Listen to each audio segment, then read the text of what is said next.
اللہ سے وہ ڈرے جو اللہ سے محبت کرتا ہو۔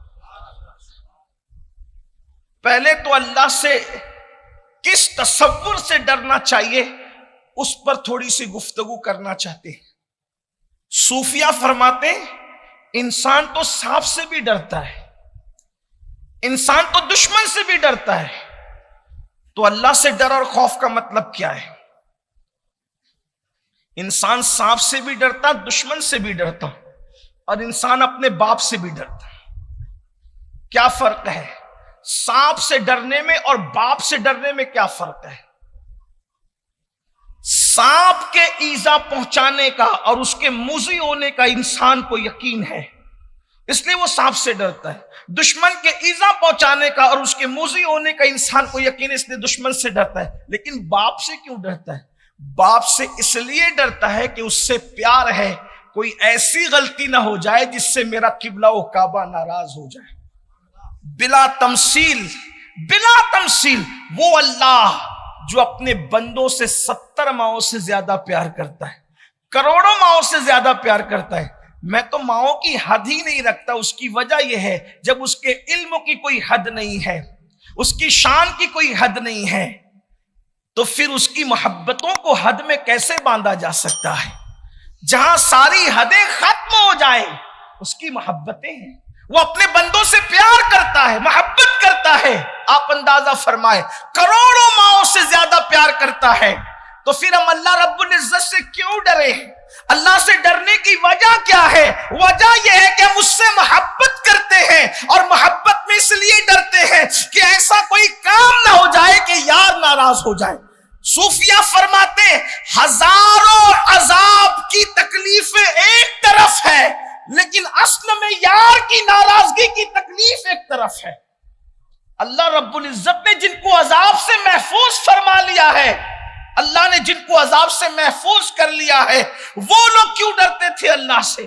جن کے لیے مغفرت کا وعدہ کیا وہ کیوں ڈرتے تھے اللہ سے؟ اس لیے کہ کہیں یار ناراض نہ ہو جائے، محبوب ناراض نہ ہو جائے۔ اللہ اکبر۔ میرے پیارے آقا صلی اللہ علیہ وآلہ وسلم کے پیارے دیوانوں، ام المومنین سیدہ عائشہ صدیقہ رضی اللہ تعالی عنہ روایت فرماتی ہے ایک مقام پر چند اصحاب نے شادی کے حوالے سے، وظیفہ زوجیت کے حوالے سے، گوشت کھانے کے حوالے سے، چربی کھانے کے حوالے سے، اچھے کپڑے پہننے کے حوالے سے جب یہ کہہ دیا ہم یہ ساری لذتوں سے دور ہو کر کے جو ہے وہ رہبانیت کی زندگی گزاریں گے، تو اس وقت اللہ کے رسول علیہ السلام نے ایک جملہ ارشاد فرمایا تھا جس سے رسول اللہ کے دل کی خشیت اور خوف کی طرف روشنی پڑتی ہے۔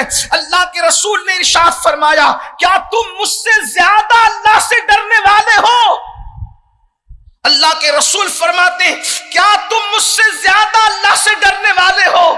آقا ارشاد فرماتے ایک مقام پر میں سب سے زیادہ، تم میں سب سے زیادہ اللہ کی معرفت رکھتا ہوں، اور جس کو جتنی زیادہ اللہ کی معرفت ہوگی وہ اتنا زیادہ اللہ سے خوف اور خشیت کرے گا۔ ایک مقام پر قرآن ارشاد فرماتا ہے انما یخشی اللہ من عبادہ العلماء، کہ بے شک اللہ کے بندوں میں جو اللہ سے ڈرنے والے ہیں وہ علم والے ہیں، تو جس کا علم جتنا زیادہ ہوگا اس کی خشیت بھی اتنی زیادہ ہوگی۔ اللہ اکبر۔ تو مصطفیٰ جان رحمت سے بڑا عالم کون ہے؟ بلکہ اللہ اکبر، کائنات میں کسی کی سند کسی ادارے سے ملتی ہے، لیکن مصطفیٰ جان رحمت کی علم کی سند کو قرآن یوں بیان کرتا ہے وَعَلَّمَكَ مَا لَمْ تَكُنْ تَعْلَمْ وَكَانَ فَضْلُ اللَّهِ عَلَيْكَ عَظِيمًا۔ جو کچھ آپ نہیں جانتے تھے وہ سب کچھ ہم نے سکھا دیا، جو نہیں جانتے تھے سب سکھا دیا۔ اللہ اکبر۔ جب آدم کو اتنا سکھایا کہ فرشتے سجدہ ریز ہو گئے، تو جانے آدم کو کتنا سکھایا ہوگا۔ اسی لیے تو میرے امام کہتے ہیں اور کوئی غیب کیا تم سے نہا ہو بھلا، جب نہ خدا ہی چھپا تم پہ کروڑوں درود۔ دوسرے مقام پر قرآن ارشاد فرماتا ہے الرحمن علم القرآن، کہ رحمان نے قرآن سکھایا۔ کس کو سکھایا؟ سکھانے والا سکھانے میں بے مثال ہے۔ اور سیکھنے والا سیکھنے میں بے مثال ہے. شاگرد اگر بدھو ہو تو باصلاحیت استاد اچھے سے پڑھانے کی کوشش کرتا ہے اور کچھ قابل بنا دیتا ہے ناقابل کو. لیکن اگر شاگرد بھی لائق ہو اور استاد بھی لائق ہو تو پھر سیکھنے سکھانے کی لذت ہی کچھ اور ہوتی ہے. بلا تمثیل سکھانے والا اللہ احد ہو اور سیکھنے والا خاتم النبی جیل ہو تو پھر اس کے بعد علوم کا عالم کیا ہو.